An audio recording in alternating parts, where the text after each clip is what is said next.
Hello and welcome to Transforming Radiology Reporting, AI-driven automation with cloud-based RIS-PACS integration, and Imaging Wire webinar in partnership with RamSoft. My name is Brian Casey. I'm managing editor of the Imaging Wire. Got a great program for you today. We're going to start with a panel discussion on new technologies for radiology reporting, and then we'll open it up for questions from our audience in the second half of the webinar. Our webinar speakers are Dr. Jonathan Luchs, Chief Medical Officer at teleradiology company Premier Radiology Services, Vijay Ramanathan, CEO and co-founder of RamSoft, and Dr. Avez Rizvi, founder and CEO of RadPair, and a practicing teleradiologist reading for Premier Radiology Services. Gentlemen, thanks for being with us today. Hey, Brian. Thanks for having me. Thanks, Brian. Thanks, Brian. So let's get started. Dr. Luchs, you're the Chief Medical Officer for Premier, which is an organization with 120 radiologists who read over 10,000 studies a day. What are some of the challenges that you see right now with radiology reporting? Well, with radiology reporting, probably the biggest challenge is what we started dealing with when we went to voice recognition. We went from transcriptionists where they were able to, just take what we said. We could just talk to them on a tape. It was really easy. It was quick. We spent all of our time looking at the images and really spent our time being radiologists, which was what we loved to do. And the changeover to voice recognition was interesting. It was nice. I'm old enough to say that I was there when it happened. And in the beginning, it was horrible. It's definitely gotten better, but the challenge is still there that when we look at images, we also have to concentrate on a report, which was not really what we're trained for. It's not what we're as good at. We're radiologists. We're phenomenal at anatomy and finding pathology, but most of us aren't transcriptionists. And that's really what we're finding ourselves doing 50% of the time. It's challenging to get radiologists to want to deal with platforms that you're basically typing stuff, or you're going back and you have to start looking at your report not over and over again. Some people have transcriptionists still that might listen to the report, but it still doesn't matter. There's going to be a lag time. The turnaround time is going to go down if you have transcriptions like that. So between just the voice recognition aspect being that we're transcriptionists again, and just the overall problem that we're having in radiology now with burnout, with the shortage of radiologists, difficult hiring. The burnout's a big deal too, because not only the burnout of the fact that we're reading more and more cases, but when you're spending so much time trying to look at your report, change your report, edit your report, looking to see, did I say left, right? Did I put a period there? Did I put a comma there? It's exhausting. It really is exhausting. I think if we're able to eliminate a large portion of that and really focus on what we're doing as radiologists, by the end of the day, we would have read more studies, we'd have less exhaustion and hence less burnout. So that's kind of what we're dealing with, trying to get our rads to read. What impact do a lot of these challenges have on radiologists' workflow? A lot. And again, it's between burnout and just between, wanting to do more studies. It will slow you down. When you have to go back and start looking at your report, which all of us have to now, look at your report, read through your report in detail. Number one, you're going to try to make shorter reports and less detail, which is really not good for the patient. Number two, you're going to slow down and you're going to read less studies per day. And three, you're going to get tighter by the end of the day. So if you weren't doing that, you could read more because you're less tired. So, by the end of the day, we're having to take breaks. The big thing is turnaround time, getting the patient studies done so the proper care can be given, and reading less per day for the same radiologist will affect the patient. So Vijay, you've been running a cloud-based RIS-PACS company for 30 years. How do you think cloud technology, automation, PACS can work together to maximize value and time saving for radiologists from a reporting perspective? Brian, we're super excited to be able to deliver solutions that can help the productivity of radiologists and deal with the shortage, deal with the increasing volumes, and help get better reports to the ordering physicians.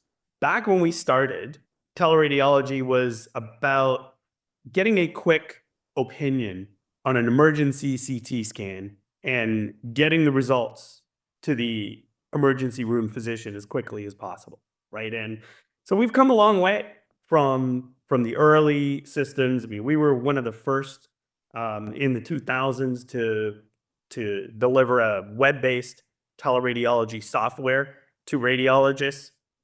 We adopted cloud-based solutions as soon as they matured, uh, 10 years ago, right? And I see this as the next evolution of teleradiology and radiology reporting, right? And this is where, we've got all of the benefits of having a transcriptionist, where the transcriptionist historically would help the radiologist create the report, right? And so we're able to bring all those benefits married up with a cloud-based solution to handle single sign-on, single work list, automated workflows, and really provide that environment where you've got a single solution that brings everything needed to the radiologist's desktop, right? So this means images, reports, currents, priors, documents,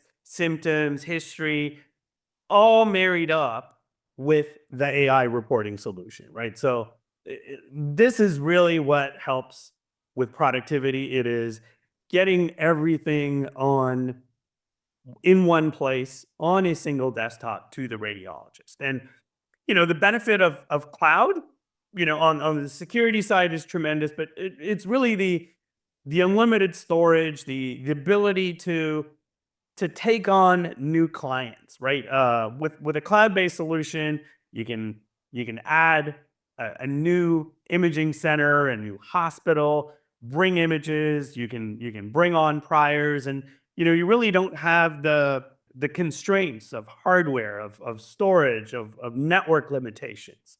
And with the technology infrastructure that we have in place today, you can get images. We can get images to a radiologist anywhere, right? You're no longer limited to, well, you only have enough bandwidth if you're located in an urban area. All that is now out the window, right? You can be located anywhere, and we can get the images to you. We can automate the clinical workflows, and we can get the results that you produce to the referring practices. Right. There's so many benefits to the cloud when it comes to medical image management. Now, Dr. Rizvi, you are the founder of RadPair, and we're going to talk a little bit more about RadPair in a minute. But you're also a practicing radiologist. So, can you share your perspective on how AI-based reporting can be part of a solution to all these challenges that we're hearing about today with radiology reporting? Yeah, absolutely, Brian. So, I started RadPair for radiologists. That was the entire purpose, because just like Dr. Lux and Vijay have mentioned, there's this back and forth that happens when you're reading cases. It contributes to significant burnout because you're looking at the images while at the same time you're trying to formulate the words that are coming out of your mouth to essentially respond to this like very voice driven dictation system. And you're saying all the grammar, so you're saying period and new line and all those other things. You're also having to click most of the time into form fields if you're doing a structured report. And so as your mind is kind of split between these two things, like Dr. Lux has mentioned, you do that, let's say, thousands of times a day over, let's say, 100 cases or more a day, and you do it for 8 to 10 hours a day. That's why you feel that burnout at the end of the day. And so when I was thinking about like, well, how do we stop this back and forth? How do we stop this context switching? Generative AI made a whole lot of sense, because the way I thought about it is a very intelligent resident or a scribe, someone who's just listening to you and in real time can turn around those reports and can create them. Similar to what Dr. Lux described about a transcriptionist, but can we bring that to the forefront with AI and do it very quickly? And so that was sort of the genesis for this reporting system.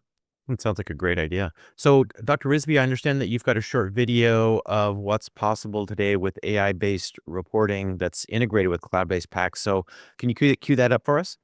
Yeah, sure. Hey everyone, I'm going to go over our integration with RadPair and RamSoft's Power Server. As you can see on the left-hand side, we have a case open in the imaging window, a chest x-ray, and on the right-hand side of Power Server, we have this seamless integration of RadPair. So just to point out a few things, Clinical history is already passed into the report, and this includes stuff like clinical history and the views for this case, which is just a chest x-ray. However, the key point here is it's not just a mapping that we are doing here one-to-one. There's an AI layer here too to ensure that the information that's being sent over is actually relevant for two things. One, for reporting as a radiologist, but also for billing purposes. So it's not just a one-to-one mapping. There's another AI layer there. So with that, I'm just going to quickly go ahead and dictate this case. Okay, so there are prominent bilateral interstitial markings compatible with congestive changes, and there's a small left pleural effusion versus basilar atelectasis. Right-sided IJ catheter is present within the SVC. Endotracheal tube is 3.9 centimeters above the carina, and a feeding tube is present overlying the stomach in appropriate position. So with that, I'm going to go ahead and process this report. Now, keep in mind, I didn't dictate this and click into fields or say new line or period or any of that grammar stuff. And the report's already back. It only takes a couple of seconds. And you could see everything that I said is in the appropriate position under each section that it's supposed to be in, and has created a nice impression for you. At this point, you could pretty much sign the case and go on to the next case. That is the power of full generative AI reporting. You just talk to it. It does the work for you. You sign the case and move on to the next one. Improves your efficiency, improves quality, and we're so happy to be partnered with RamSoft's Power Server on this. It's been an incredible journey, and I hope you enjoy it as well. Thanks. Hey guys, we're going to go over Pair Insights, which is our Radiopedia integration that allows radiologists to speak naturally, and the guidelines and classifications are automatically inserted.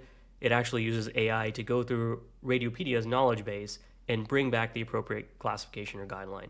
So if you look on the screen right now on the left-hand side, there's a pulmonary nodule case, and in RadPair is seamlessly integrated into RamSoft's Power Server. We're going to quickly dictate this case and show you what it means.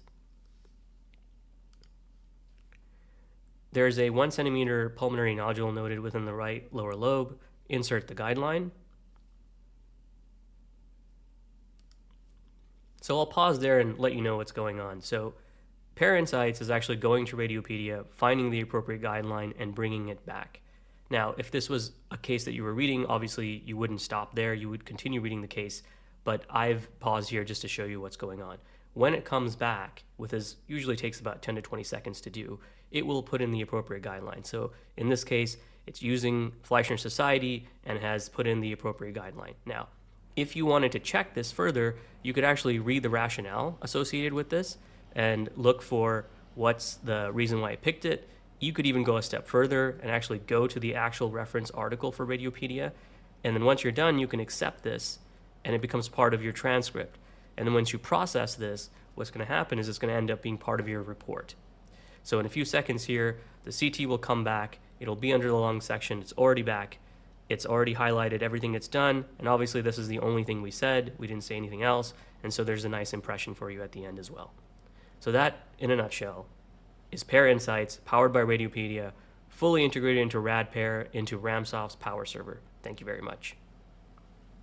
All right, that was really interesting. Thanks for that, Dr. Rizvi. So, Vijay, can you summarize the benefits of this integration that we're hearing about between AI-based reporting and cloud-based PACS? Sure. Thanks, Brian.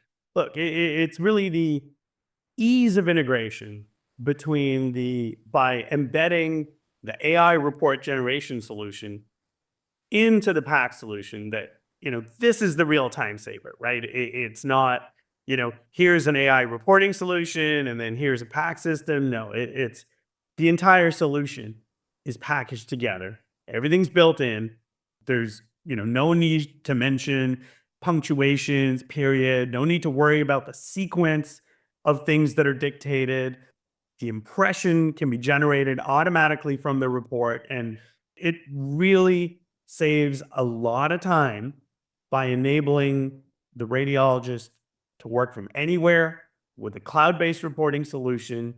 No need for dedicated hardware, for any sort of special proprietary equipment to make this happen, right? You just need the high-quality monitors, a workstation where you can run the RamSoft solution, which has the AI reporting solution from RadPair embedded. And the best part with a cloud-based solution is the solution continues to get better every day. right? So one example is, now Pair Insights are available, which incorporates the most accurate and latest radiology information, such as tumor stage classifications, BI-RAD classifications. And here's the best part, right? Is we are only at the very infancy of AI today, right? So if we sort of look at where is this going to go, this is only going to get better. And we're only going to be able to deliver better and better solutions for radiologists each and every month. That's great. So, Dr. Lux, as a CMO who needs to make decisions about adopting technologies at Premier, can you share the criteria that you use to assess AI tools? How do you decide what kind of AI to implement? Sure. So, listen, everything comes down to the first most important thing, of course, is cost, which is important. But taking that aside just for a second, it's the accuracy of the AI is really exceptionally important. So when you're dealing with imaging AI, an accuracy of, let's say, 85% or so might be pretty good. But when you're dealing with a voice type of AI machine, 85% is horrible. So, when it comes to voice recognition and AI, we would really want it to be perfect. The voice recognition is so incredibly important. Exactly what Dr. Rizvi was saying. If you have perfect voice recognition, or at least if the program is putting things where it's supposed to go within the report, that's exactly what's saving you a lot of time. That's what's saving you the burnout and the exhaustion by the end of the day. So, and when that happens, now we're increasing efficiency. So can the AI increase the efficiency of the radiologist, increase throughput and turnaround time, increase the number of cases that we're doing per day with the quality that we're looking for? The other thing too is integration. Is the AI integrated into the PACS, or is it a separate type of system? When you have a one platform type system, it's much easier to load up. It's easier to train. It's easier for the operational team to understand and to use as well, not just the radiologist. So something that's integrated together really makes it much easier to get it off the platform and start working. Because there's always going to be a learning curve when you're dealing with anybody, whether it be the radiologist on our team or the operational aspect of our team. And if you can have a system that is integrated well together, an AI and a PACS that really talk to each other and are happy talking to each other, it's going to significantly decrease that learning curve. And then you'll be able to go on with it and make it work. So would you say that's maybe the most important consideration when you're integrating AI reporting with PACS is the ease of this integration? Yeah, exactly. Do they like talking to each other? It's really the most important thing, because sometimes programs don't like that. And although you think that you just bought this whole system and it's going to be up and running in 2 months or a month, 6 months later, you still don't have everybody on it. So yeah, that's incredibly important. That makes sense. So, Dr. Rizvi, I wanted to talk to you a little bit about something that I've been hearing about in the field a little bit, and this is something called agentic-based AI. Can you talk about what agentic-based AI is and maybe what it might mean for radiology? Sure. So, if we take a little bit of a step back and think about sort of the paradigm shifts we've seen in radiology over the last several decades, we went from essentially what was film-based radiology to a digital paradigm, and with that came dictation. And I feel like that's where we've been for the last several decades. And if you think about it from a radiologist perspective, what you see is pretty much the same UI and UX, right? You have a text box, you dictate into it, and then, at some point you have a report and you sign it. That's sort of been the way it's been for, like I said, a few decades. Where we're headed now is a actual assistant and co-pilot that communicates with you and does the tasks for you. So, for example, if I'm looking at a case and I'm reading that case and I'm saying, okay, so there's a small right pleural effusion, and I'm saying all these things, if the agentic AI is saying, yep, I got that. Yep, I put that in the findings. And I say, okay, can you also add that to the impression? And it does it for me. And it tells me it's doing it. Then I don't have to take my eyes off those images. I mean, like usually, even if I'm double checking and something's not communicating with me, I still have to look back at some point and say, did it actually go in the right place? But if something's communicating with me and I can trust it, then you don't have to do that back and forth. And the only thing you have to do is once you're finalized your diagnosis, you can look back one last time just to make sure that it did everything you said. And you can just tell it, sign the report, and it goes ahead and does it. That's the future. It's a completely different paradigm from what we were doing in the past. And we're going to be showing this at RSNA.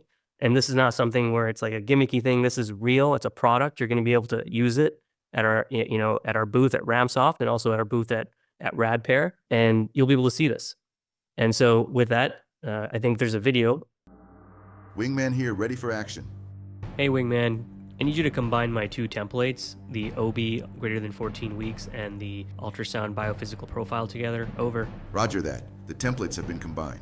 Please add to the findings that there's a 25% pneumothorax noted within the left lung apex, and also put that in the impression. Over. Copy that. Finding added to the report and impression. Okay, I think we're good to go here. Let's go ahead and sign this report. Over. Roger that. Report signed. Over and out.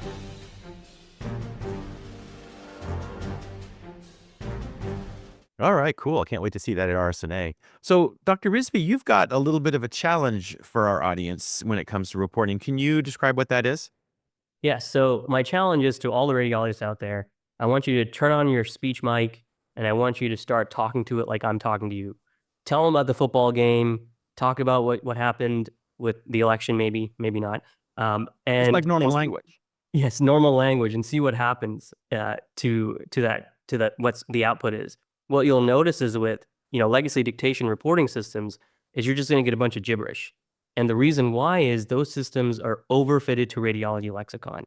And why that matters is the future of agentic AI-based reporting requires that the dictation, the input of that speech, be something that understands natural language, but also can switch from natural language to radiology lexicon seamlessly. And if you can't do that, then you actually can't do a lot of the work that we need to do with agentic AI. So this is where I think, what we've created at RadPair with Speech Engine 2.0 is going to be able to do all of those things and actually enable agentic AI to do some of these solutions. So looking forward to showing everyone at RSNA. All right. So everybody, you can try that at home, right? Yes, absolutely.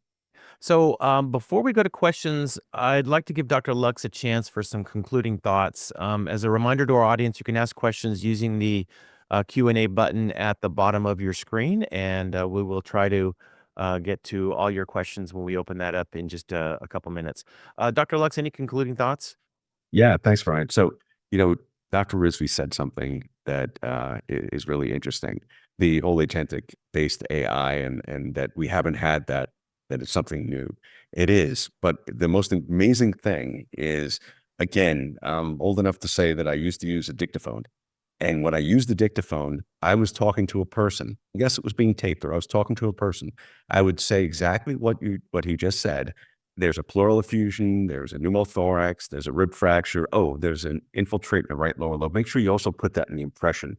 And by the way, the last report that I just did 2 reports ago, when I spoke about that other thing, can you also put that into all of that stuff? You're talking to a person, and then going now from that point to voice recognition, which if anybody's my age, they use voice recognition, which you relied on the fact that if you learned typing in high school, it really helped you. And now then to the point where the voice recognition is better. Yes, it is, but it's disorganized. To then the agentic-based AI, we've just gone in a full circle. Now we're using this agentic AI as the transcriptionist that you're having a discussion with. So we're back to the point of just talking about what we see and talking about the images, talking as though we're talking to a referring doctor even.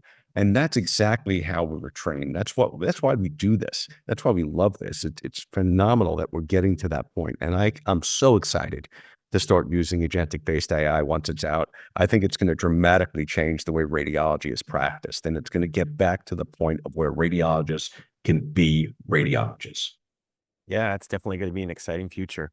So some great concluding thoughts. We're now ready to start taking questions. So give us 1 second to get set up and we will be right back. Remember that you can use the Q&A button at the bottom of your screen to ask any questions, and we will be right back. And here we are. So again, you can use the Q&A button at the bottom of your screen. We do have some questions coming in already. Dr. Rizvi, I'd like to direct this first question to you. So as a radiologist, can I use a combination of AI generative reporting and my favorite historical templates with what you showed? Yes, 100%. So we built a system so that there are all the sort of standardized templates already built into it. but you don't have to use our standardized templates. You can definitely use yours. And there's very easy methods to add those templates. You could do it on the user level. We also have a back-end administration panel that allows administrators to go in and customize and add those templates for individual radiologists. And the way I would think about templates in this new future is sort of the guide for what to tell the AI where to place things. That's how we look at templates at this point as a definition. You're talking to it. Yeah, and that's it. Yeah, go ahead. Nope, that's pretty much All right. So we have a question coming in from Trent. What if the patient is part of a lung screening program and you want lung RADS guidelines versus Fleischner? Can this product recognize the patient as a lung cancer screening patient and suggest guidelines based on the patient's history in the EMR packs? So the answer is yes, it can. We have all those guidelines already into the system. So whether it's lung RADs or BI-RADs or TI-RADs, all the ACR ones are in there, and you can choose which one you want to use. And if it's a screening case, if it's mentioned it's a screening case, our AI algorithms will determine that and pick the right classification and guideline. All right, perfect. Vijay, I'd like to direct this next question to you. What are some improvements that PACS administrators and folks in IT will gain with an embedded report generator in PowerServe? Sure. So there's really a few things. I mean, one is, as was mentioned earlier, it's a lot easier to maintain templates with AI reporting because you actually need fewer templates, right? So, historically, templates were required basically to cover each and every case, right? Whereas with AI reporting, the AI is intelligent enough where you need one template for a type of study without having to get into how to make templates for each kind of normal, for example, right? Or a normal with a slight variation used to require a template or used to need a macro, right? Whereas you don't need to get near as granular because you have the sort of the intelligence of AI that is running on top of your template. So I see that as the biggest sort of aid to a PACS administrator or, to the sort of the medical director of the group, just because, fewer templates means it's a whole lot easier to manage, right? And I think we can probably hand this one to Dr. Luchs to comment as well, because, just managing a huge number of templates, it actually becomes an ordeal. Dr. Luchs, I agree. Yeah, no, I completely agree. I mean, everybody wants their own templates. They always want their own templates exactly how they want it, and it does. It can make it that much more difficult for the IT team to deal with it. And if you don't have to deal with that, or if something's already embedded, or if you're dealing with an AI that's going to wind up creating your templates for you, it's going to make it so much easier on the team. Yeah. Dr. Luchs, can you talk a little bit about turnaround times? So you spoke about earlier about burnout and efficiency and that kind of thing. When it comes to turnaround times, which is an actual metric that radiologists are measured by, what advantages does a combined PACS and reporting solution have in terms of turnaround? Does it let you get reports out faster? Yeah, when something is embedded and they're actually, as I was saying before, they talk to each other and they're happy talking to each other, two programs. It makes it much easier for the radiologist. And if things are loading up quicker, if the system loads up immediately and you don't have to wait for another program to open up or at least start up after you click something, it's going to affect your turnaround time. And your turnaround time shouldn't be affected by what the computers are doing. It should be affected by you as the radiologist and how long your report's going to be and how long it takes you to read it. So having two systems embedded together that actually deal with each other very well really does help for turnaround time. The other thing too is it also helps for integration, because if you have one system and now you want to go buy another system, you're going to have to make sure that those things are integrated together. To some degree, at least they're talking to each other. And that's also going to slow down the transition of starting a AI type voice recognition like this. So it helps on both ends. Very good. So we got a question in from Christian in the audience. And I think this is probably for Dr. Rizvi. Can I train the AI with any particular statements our radiologists use inside the reports? Yeah, so maybe he's referring to, or he or she is referring to macros or other things that you might say. And yeah, all the features that are typically used by radiologists, like quick phrases that you say, like macro this or macro that, all of those can still be used into the transcript. And also, we can create those macros. You can create them, in our system. You can upload them from other various systems, so they could all be used within our system. Okay. Another follow-up question from Carl. Can DICOM SR, which I believe is DICOM structured reporting, can DICOM structured reporting data be automatically integrated into the radiology report, especially in specified areas in the report? Yeah, this is probably one of the coolest things that's coming, which I'll give you a little bit of a sneak peek on, which is, if you have structured SR data that's coming through, the cool part about generative AI is you don't need to map those into individual fields. If you have trained the models well enough, and we have at RadPair, they could just take them as is, put them into any template, as long as there's a section for it. So maybe you have a section called kidneys, and information from SRs coming for about the left or right kidney or whatever. It's just going to get it put in the right place. You don't even need to do a significant proportionate mapping. Now, where the really cool stuff comes in is when we go multimodal and we start looking at the images and the actual, summary image data from ultrasounds and pull that in automatically. And what we call this report caching. So everybody understands the concept of image caching, which is when you open a case in any system, the image is already loaded. You don't have to wait for them to load. Report caching is a similar concept where all of your data elements, whether it's multimodal image classifiers pulling in information, SR data, metadata coming from the system, is already preloaded. So when you open that case, it's all there for you.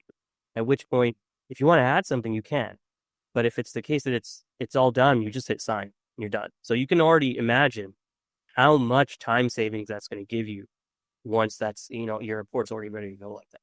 Yeah, for sure. Got a question here from Luke. So lots of questions on how exactly the solution works. So maybe either Vijay or Dr. Rizvi can tackle this one. Can the integrated RamSoft RadPair solution determine the relevant priors a patient has in the RamSoft Patient Explorer and put the dates descriptions of those priors into the comparison section of the report? If not, is that level of integration on the roadmap?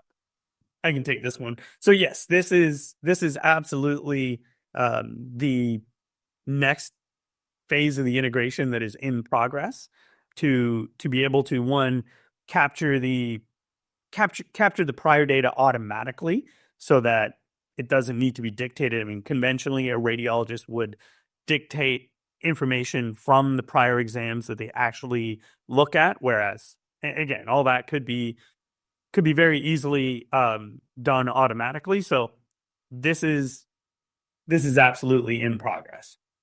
Great. So here's kind of an interesting question. So there's been a lot of discussion of disaster recovery in radiology, and unfortunately, there have been some pretty major disasters this year around the world. So we have a question coming in. Over the past year, we've had two entire internet connectivity failures for several hours, unable to run a lot of radiology applications. Is there a capability to still utilize your application when this happens? And this apparently occurred to this person just last week. So top of mind there. So what sort of functions do you have for if you lose connectivity due to a disaster, due to a cyber attack? What happens then? Normally what we, and again, this is just what we recommend is, in terms of internet connectivity, et cetera, to be functional, in this day and age, it's always important to have a backup solution and a sort of a downtime procedure for, what happens if your normal internet connectivity goes down, right? And so in most cases, the appropriate backup solution today is to use cellular connectivity, right? So, as a case in point, most of us have an iPhone or an Android phone with 5G connectivity, right? And again, this is more than sufficient to use in a backup scenario when primary internet connectivity goes down, right? And, so I will say this. I mean, in terms of ensuring that your radiologist can continue to work during an internet outage, there's really a couple things, right? And one is, this is where having a cloud-based solution is helpful, because the cloud-based solution will continue to run even if you have disruption at one particular site, right? And, in a distributed setup, it actually becomes a lot easier to solve, because, okay, if you have a loss of connectivity at one location, send radiologists back home, send them elsewhere. So there's a lot of variables that you can work with, right? And this is where I would say the resiliency of a cloud solution really has a big impact. Dr. Luchs, just a couple thoughts from you on what have you done there with Premier in terms of like disaster recovery, cybersecurity, that kind of thing? Like, make sure business continuity, I guess, is what the broader term would be. How important is that to you, and what sort of steps would you advise people to take? Yeah, no, it's extremely important, and it's similar to what Vijay said, that we happen to use RamSoft. I've been using RamSoft for over a decade, and having the cloud-based packs, it makes it much easier. Where if you do have a sudden turn off of your internet, power surge or what have you, take your phone, make your phone a hotspot, or if you have another hotspot that you might be using, and you just connect right away, and you're up and running. You don't have to turn off, your packs that we're using on the other computer. You can just switch right to it. It's very simple. Cybersecurity, the same thing. It's extremely important to us, and we rely on not only our own servers, but also dealing with RamSoft. Having their security is phenomenal. Right. So we've got a couple more questions on RadPair sort of technical issues there. So Dr. Rizvi, are there ways to modify the template, like including a clinical correlation section? Also, if there are sections left empty, does the interpreting radiologist input some verbiage, or can it be finalized?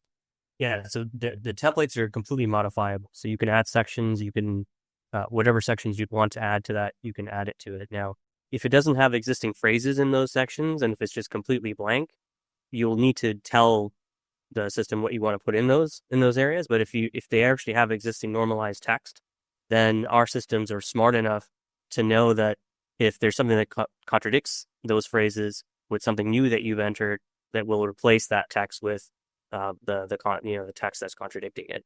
And so hopefully that answers the question. Yeah. Question from Paolo. Is it possible to use this tool integrated to PowerScribe? Yeah, so RadPair is a full reporting solution on its own. So it has all the capabilities of any legacy reporting system, plus full generative AI reporting, plus the classification, and like we're discussed in the webinar, Agentic AI is coming too. So we see it more sort of a replacement as opposed to an addition to any older legacy reporting system. Gotcha. And a question for Brad. So with large language models starting to become more popular, how does RadPair differentiate itself from some of the other solutions out there that are also using LLMs? Is it on speed? Is it on accuracy? Is it on integration? All of the above? It's starting to get to be a crowded segment. How do you stand out? Yeah, so we look at ourselves as, I mentioned, trying to change the entire reporting paradigm.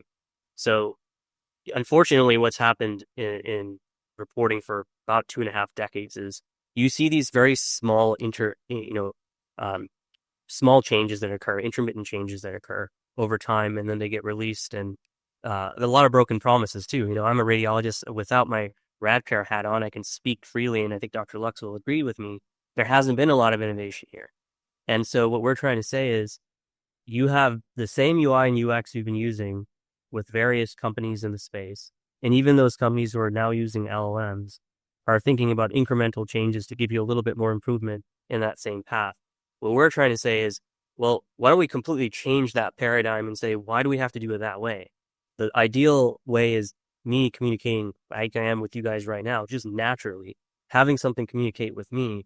And it would be the ideal goal for RadPair if we just disappeared into the background, right? Right. The less time you spend looking at a reporting system and the more time you spend on the patient's images, that's the beneficial thing to do. And so the thing that talks back to you, talk back to it. That's the future of radiology. That's where we're headed. That's how we're going to differentiate ourselves. We're just, That was sort of the wingman, correct? yeah, that's the wingman. So that's the thing we want. And how far out do you think we are from seeing something like wingman? You will see it and be able to use it on RSNA. It's not something that, like I said before, it's not something that we're just a gimmick. It's an actual working product. And then as soon as RSNA is over, you can purchase it. Wow, that's amazing. Cool. So I have a question myself. So it seems like, originally with AI, there was mostly focus on like point solutions, like analyzing images and highlighting a suspicious area. But it seems like a lot of the attention just in the last year has shifted to reporting solutions. Dr. Rizvi, why do you think that is? And then I think I'd like Dr. Luchs and maybe Vijay to tackle that as well. Why is it that reporting is getting so much attention right now? It's, again, back to like what radiologists do every single day. Like we are spending our time looking at images and then switching into the report. It's just a natural thing. And only one of those is actually highly value additive. And the other thing is mostly non-value added, right? Like all of the value is accrued in the report. That is correct. But the actual going in and editing the report itself has no value whatsoever to a radiologist. And so you want to keep your eyes on the images. And I think that's why radiologists are so keen to get rid of this large chunk of non-value added tasks that you have to do every single day. So I think it's just shifted towards that. And, in the past, Pixel AI, when you had like sort of the image classifiers, was somewhat useful in the sense that, and then there still are, there are some really great image classifiers out there where it helps you speed up your diagnosis by pointing things out. But really, you want to get rid of sort of this non-value added task that you can't get away from that easily as a radiologist. A diagnosis you can make, right? You can look at the screen and make it, but you can't get away from having to actually create this report physically yourself until now with solutions like what we've created with RadPair. Yeah. Dr. Luchs, do you see AI's real value in being more to help you with creating these reports as opposed to analyzing pixels? I think it's a little bit of both. When we have the AI programs that help you see different things on the images, yeah, it's helpful. It can speed you up a little bit. You're still analyzing the pictures. You're still looking at the pictures. It's not taking anything away from what you're actually doing. And again, as Dr. Rizvi said, it might speed you up a little bit just because it's showing you, oh, look, there's a lung nodule. There's a lung nodule. You still have to look at everything else. You still have to look at all the other findings. Having the generative AI for your reporting, it's exactly what Dr. Rizvi said, just echoing him that it's taking away the non-value added aspect of your job. It's taking away the non-medical part of your job. It's allowing you to actually just practice radiology. So I think that's why there's really been a really big push for it and a need for it. And once people realized it was out there, they want to really look into it now and say, how can I use this for my practice? As I said before, it will speed you up, but it's also going to, I really think, improve your accuracy because you're spending less time doing something that's not actively helping the patient. Do you think that if you're saving time on reporting, where do you think that those time savings will go? Will the radiologist spend more time, analyzing the image? Will they actually maybe, spend more time with patient consultations? Where do you think that time would go? I think it's just going to wind up going into the things that we do every day, whether it be looking at more patients, more imaging studies per day, maybe looking at that study in a little more detail, or as you said, potentially speaking to referring doctors a little bit more. But I think it's going to wind up going towards more patient care than towards secretarial care, which is what we do when we're, putting together a report. Yeah, that's actually a great term. I may use that in my next edition of the Imaging Wire. Vijay, how about you? AI for pixel analysis versus reporting. Which one do you think is more important to radiologists?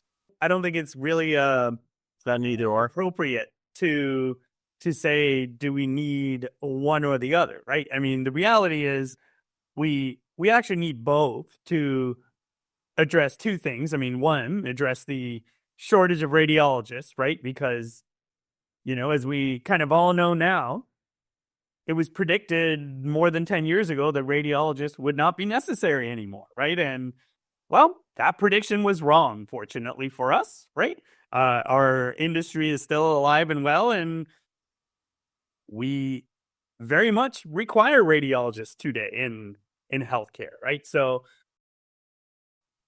when we sort of look at it, we actually need both, and they both tackle different considerations in different areas, right? Because it's to aid the radiologist to diagnose certain conditions that might not be obvious to diagnose from just looking at the images. The pixel AI is very helpful, right? And then to create reports faster, the reporting AI is very helpful, right? So look, we're not in a world where you need to choose one or the other, right? Why not have both? You can have taste great and less filling, right? You remember those. Cool. We're starting to wrap up. So we did get a couple technical questions about RadPair. If I could just kind of fire those at Dr. Rizvi.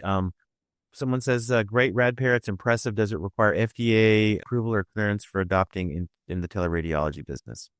No, it does not. I know there's a lot of talk at the FDA about more regulations coming towards LLMs for everything, but for now, RadPair does not require FDA approval. Okay. Any studies that have quantified the improvements in turnaround time or report output metrics? Probably still early days for that kind of thing, right? Early days, although we are working with a university right now to come out with a white paper. Maybe we'll have some preliminary data for you at RSNA. Okay, very good. And any plans to have this in the UK? In the UK, they're reporting radiographers. Is this available in the UK? Does it have the potential to expand the scope of practice for radiographers? So radiographers in the UK do read images, unlike in the US, and maybe free up time for them. Yes, we have channel partners that are international that you can come see us. We're going to be at RSNA, and it's probably a good time to say our booth is 49 to 18 in the AI section. Come talk to us. We can, talk to you about some of our partners in that region. All right, very good. So that kind of reminds me that RSNA is coming up in just a couple of weeks. So Dr. Rizvi, you mentioned where people can stop by and see you. Dr. Luchs, I understand Premier Radiology will also have a booth at RSNA? Yeah, we'll be there. We'll be at Recruiters Row, South Hall, booth 1139. And Vijay, how about you guys? If people want to see RamSoft, where can they go? Yes, absolutely. We'll be in the North Hall, 6513. We'll be happy to see you there, and we also have channel partners in different regions of the world, and we'll be happy to meet people from anywhere. All right, very good. Well, I'd like to thank everybody for being on today. It really was a fascinating discussion. Really enjoyed hearing about all this new technology. And and one thing, Dr. Rizvi, you have some news to share, right? Oh, yes. Talking about the Aunt Mini stuff? Yeah. Yeah. Okay. So we just found out just a little while ago that we won Best New Vendor of the Year for 2024 at Aunt Mini. So just very happy and proud of our team, and it's all because of our partnerships with folks like RamSoft and Premier and others that have made that possible. So thank you everyone for the recognition and the validation of what we're doing. We really built this product for radiologists, and so we're quite happy that the industry's recognized. All right. Well, congratulations. It's very impressive. So I'd like to thank Dr. Jonathan Luchs of Premier Radiology Services, Vijay Ramanathan of RamSoft, and Dr. Avez Rizvi of RadPair. Gentlemen, thanks for being with us today. Sure. Thank you. Thanks for having us. Thank you. Thanks for having us. All right. And especially would like to thank all of our attendees out there. This was the first Imaging Wire webinar, and we're really pleased to see such a great turnout to everybody. So thank you all out there. Hopefully you'll be able to swing by at RSNA and see some of the great technology that we talked about today. Signing off for the Imaging Wire, my name is Brian Casey.